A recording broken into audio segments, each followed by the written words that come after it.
Assalamualaikum warahmatullahi wabarakatuh. Salam dan bahagia. Perkenalkan, saya Parudin, calon guru penggerak program rekognisi Angkatan 9, Balai Guru Penggerak Provinsi Lampung. Pada kesempatan ini, saya akan melakukan praktik segitiga restitusi pada modul 1.4 terkait dengan budaya positif. Restitusi menurut Gosen, restitusi merupakan proses menciptakan posisi bagi siswa untuk memperbaiki kesalahan mereka, sehingga mereka bisa kembali pada kelompoknya dengan karakter yang lebih kuat. Restitusi bukan untuk menebus kesalahan, tetapi restitusi adalah sebuah tawaran, bukan paksaan. Restitusi fokus pada solusi dan dapat mengendalikan murid yang berbuat salah pada kelompoknya dengan karakter yang lebih kuat. Nah, segitiga restitusi mempunyai tahapan-tahapan. Yang pertama adalah validasi tindakan yang salah. Yang kedua, menstabilkan identitas. Dan yang ketiga, menanyakan keyakinan kelas. Seperti apa tahapan-tahapan ini? Ayo ikuti terus video saya bersama siswa-siswa saya dalam mempraktikkan segitiga restitusi.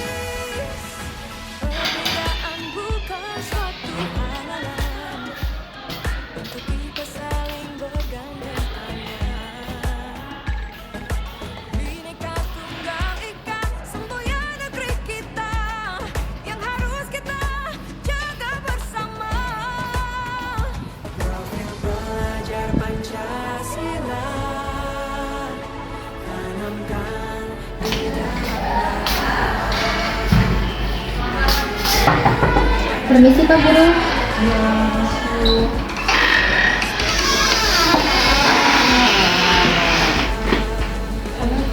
Ya, sini. Apa kabar? Baik.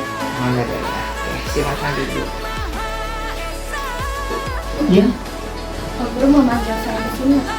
Iya, Akila, saya sengaja memanggil kamu lewat pangkat dan duduk. Saya mau Pak Oji ingin pastikan saja. Setelah saya cek-cek LMS kita, Google Classroom untuk pengumpulan tugas, sampai dudek ini tugasnya Akila belum saya lihat. Jangan-jangan saya yang tidak ketemukan atau seperti apa? Iya Pak Guru, Iya. saya belum mengumpulkan tugas saya Pak. Oh begitu. Kira-kira kenapa sampai tidak mengumpulkan tugas sampai batas waktu yang sudah ditentukan? Iya Pak Guru, sebenarnya kemarin malam saya sudah ingin mengumpulkan Iya. Pak. Tetapi saya lupa dan malah menonton TikTok Pak. Saya menonton sampai sekitar jam 12 malam Pak. Hingga akhirnya saya kecapean dan ketiduran Pak. Sehingga tidak sempat mengerjakan tugas Pak. Oh gitu. Iya, jadi sudah betul ya, memang Akila belum mengerjakan tugas. Iya, Pak. Oke kalau begitu. Nah, Akila masih ingat nggak dulu kesepakatan yang pernah kita buat pertama kali ketika kita di awal kelas? Pak Oji bilang apa? Kita sepakati apa? Iya Pak, saya masih ingat Pak. Waktu pertama kali kita bertemu, Pak Oji mengatakan untuk harus selalu menjaga kedisiplinan dan juga bertanggung jawab untuk sekolah Pak Guru. Oh, masih ingat ternyata. Coba diingat lagi.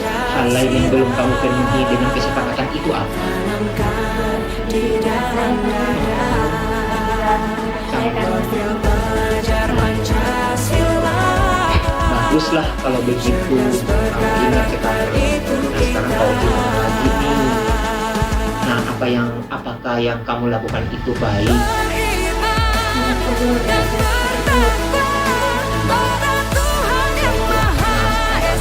Kira-kira usahamu apa supaya nanti Akila itu mengerjakan tugas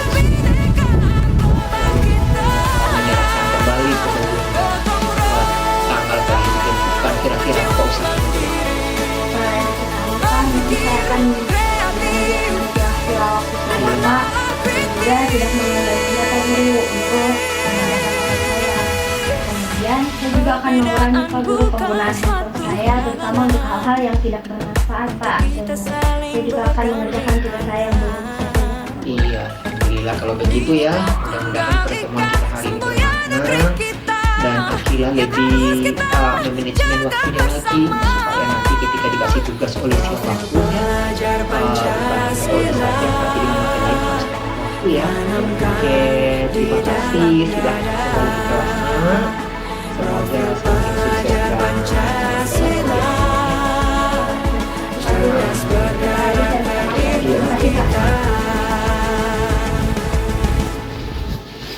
hati-hati ya. Iya Pak. Saya barusan bertemu dengan Pak Guru saya, Pak Oji. Saya sangat setuju atas tindakan yang beliau lakukan kepada saya. Setelah mengetahui saya melakukan kesalahan, beliau tidak langsung menghukum saya, melainkan beliau memberikan kesempatan kepada saya untuk memperbaiki diri saya. Hal ini sangat membuat saya tidak merasa tertekan. Selain itu, hal ini juga membuat saya lebih bersemangat untuk memperbaiki diri saya lebih baik ke depannya lagi.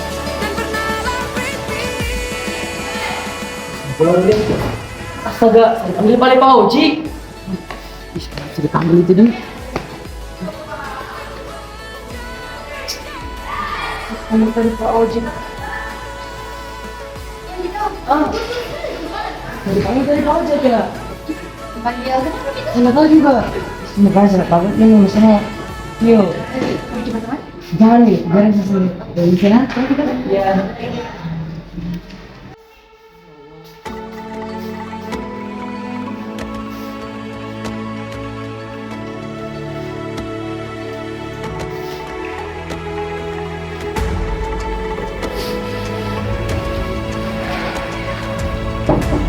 Assalamualaikum Pak.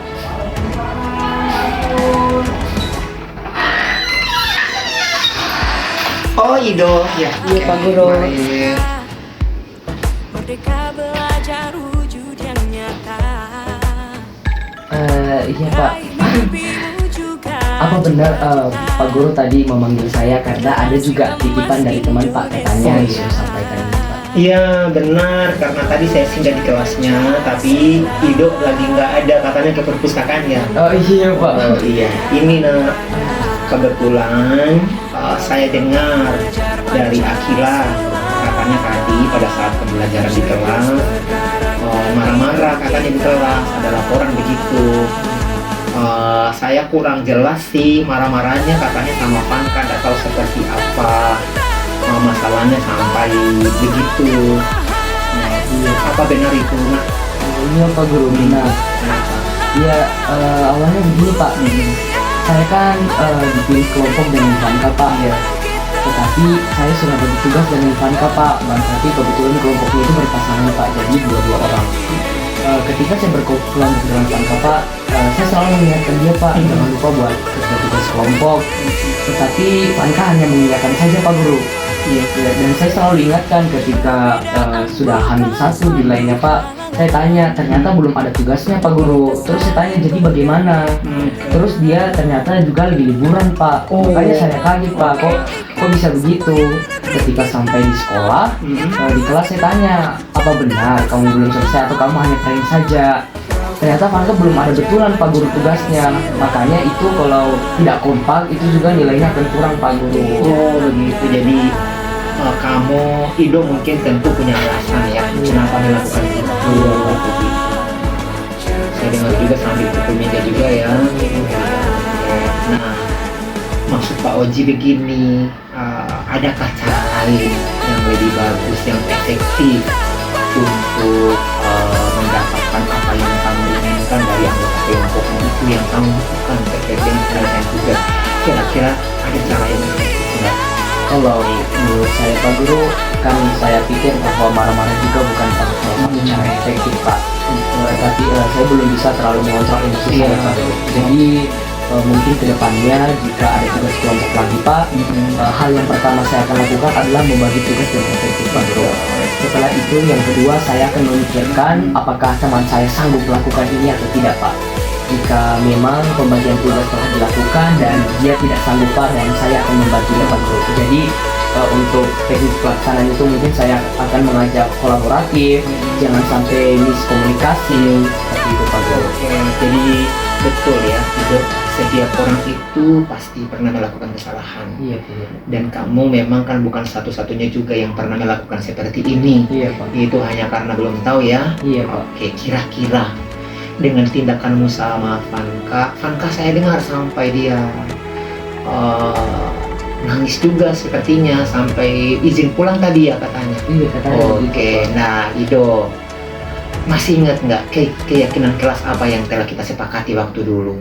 Keyakinan kelas yang telah kita sepakati salah satunya itu Pak adalah harus bisa mengontrol emosi Iya, Pak Guru. oke. Iya, dan juga selalu menjaga persahabatan dan juga pertemanan di dalam kelas Pak.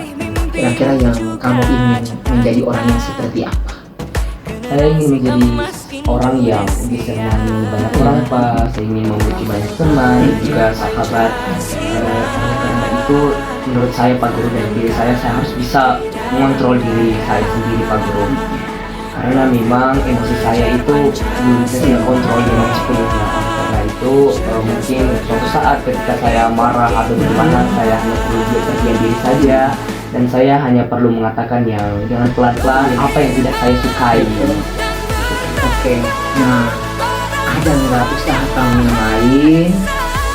Kalau ini terjadi lagi, kira-kira apa yang mau kamu lakukan? Dan yang akan saya lakukan Pak Guru, apalagi kepada teman saya akan mengajaknya untuk refleksi yang apa sih masalah kamu di sebenarnya, kamu tidak apa yang membuat kamu tidak konsentrasi sehingga tugas kelompok kita itu menjadi berantakan.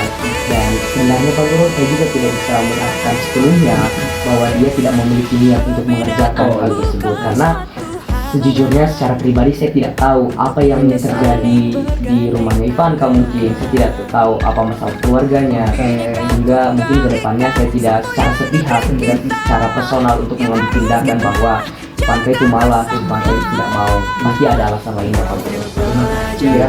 Terus yang kamu lakukan dengan Vanka apa saya supaya nanti persahabatannya kembali seperti biasa? Apa yang mau kamu lakukan? Pastinya Pak Guru, untuk menjalankan silaturahmi lagi pasti saya akan minta maaf. Dan saya akan minta maaf dan memberitahu bahwa saya tidak akan melakukan hal tersebut lagi dengan syarat ketika kamu memiliki teman kelompok, ya usahakan jangan seperti sama saya, karena cukup sama saya saja dan kamu harus mengerti itu ya Pak. Kalau begitu, terima kasih Mas Rido. Jadi ingat ya, jadi semua orang itu pasti melakukan karena melakukan dari yang Rido, tapi saya alhamdulillah saya yakin kamu akan menjadi orang yang lebih baik ya. Iya. Jadi jangan lupa dilatih kembali persahabatan dengan Vanka ya. Oke, kalau begitu sudah bisa mengikuti pelajaran kelas. Jadi salam juga sama kamu. Oh iya. Iya.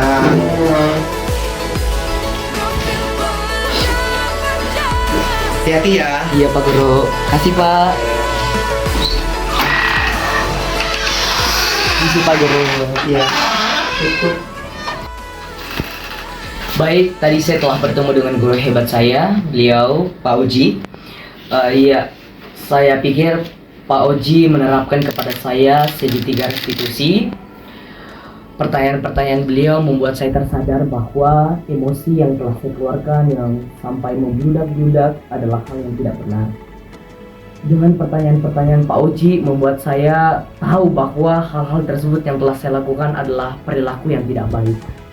Dan saya selanjutnya telah tahu apa yang harus saya lakukan ke depannya untuk tetap menjaga pertemanan terhadap teman-teman dan juga sahabat-sahabat saya.